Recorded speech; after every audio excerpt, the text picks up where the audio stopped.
Well, there's very little conversation about the upcoming merger. We knew that the General Conference had decided that the jurisdiction would be ending, and we would be merging with the Evangelical United Brethren in the church.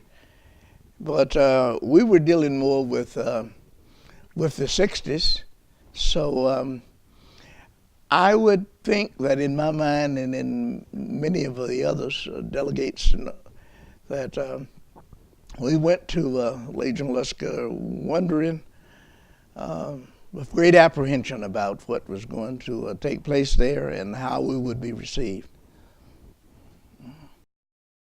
And at that time, some of the majority members, I think probably, I can't say that anybody is over nice, but they might have gone out of their way to try to make certain that they didn't offend you in any way. I think many people felt more accepted than others, and that we expected some that it would be a slow process. No one expected that you would go from full inclusion into the life of the annual conference the first year, the first few years.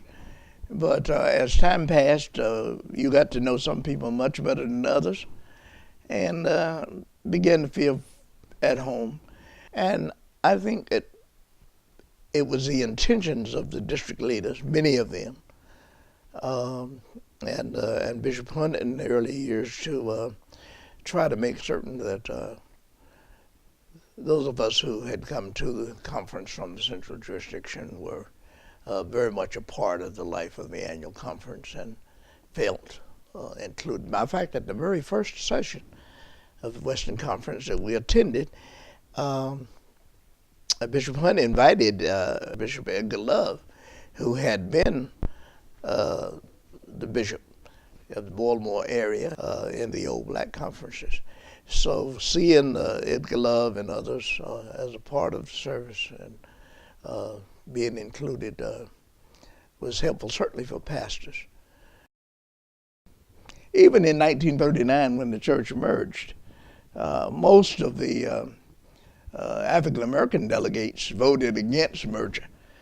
And so the central jurisdiction was not something that we had looked forward to having.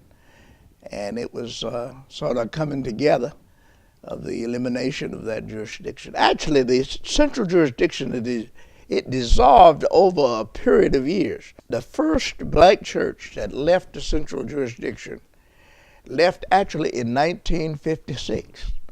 Mitchell Memorial Church at Harrisburg, Pennsylvania. And then most of the central jurisdiction churches, many of them, especially if they were north of Virginia, in Maryland, in Delaware, Pennsylvania, those churches left the central CJ in 1964.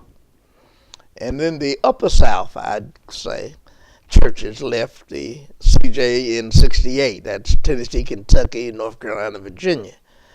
The churches further south in South Carolina, Georgia, in South Carolina, Mississippi, Alabama, those, it was 1972 before they were fully left. They were no longer part of the central jurisdiction, but they were part of Southeast jurisdiction, but they were still separate annual conferences. In the early days of merger, if you were not a pastor or a delegate to annual conference or served on some board or agency, it was very little contact and a change in the local church from Sunday after Sunday, week after week. Many members, I think, their lives were not affected very much by merger. Looking back, you want to certainly feel that you made some progress, and I would hate to think that that we had traveled 50 years and not made any.